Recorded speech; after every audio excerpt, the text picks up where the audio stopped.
batang hamog. Yan, oh. Puto bumbong pa more. Seryosong seryoso. Only the Philippines. Feel na feel ni Janine. Yee! Janine. Suhol si Daddy. Yee! Saka si An. Oo nga. Kunyari ano kayo? Ano mo nga mahulog? Bakit mo buto? Lagot si An-An. Nako, lagot sa tatay niya. Hala, kanina pa. Kanina pa hinahanap. Yan. Ang mga tatlong unicorn.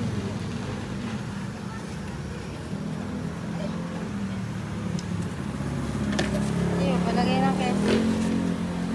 Halagay na ng keso. Damihan mo na. Yan, tayo na po mag-decide kung gaano kadaming keso. Meron pa po ba kayong stock dyan ng keso? Wala na po atang keso. Yan, si ate. Hindi po kayo humingi sa kabila. Kasi si ate. Pagkasama lang sila. Okay na ba yan? Ngayon na na yung keso pa. Meron pala matapang si ate. Ubus na ang keso niya.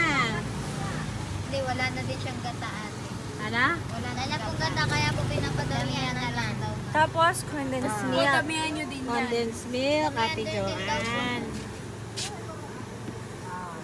Sa ate, siya yung magluluto sila ganyan.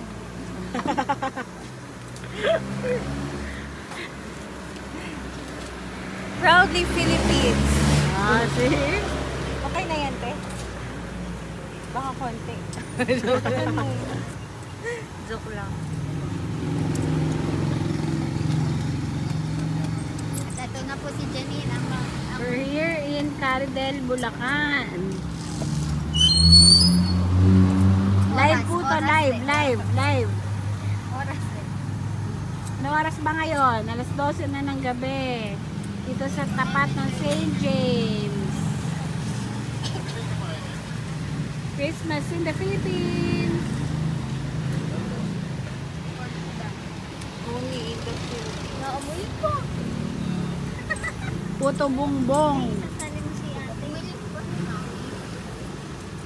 Ate, ilang taon na ba kayo nagpuputo bumbong? Ha? Te. Ate. Sabi kanina lang po ako nag-start magluto ng puto bumbong. Nalaman ko po kumikita ang kabuhayan pala. Aga. Ate. Na-interview na po ba kayo ng aming ano? Ng aming businesswoman? Hirap pala, te. Yan. Kailangan mong panghahubusin na. May kota ka naman. Kanya nakakuha siya ng kota. Kagagaling ko lang sa CR. Joke lang.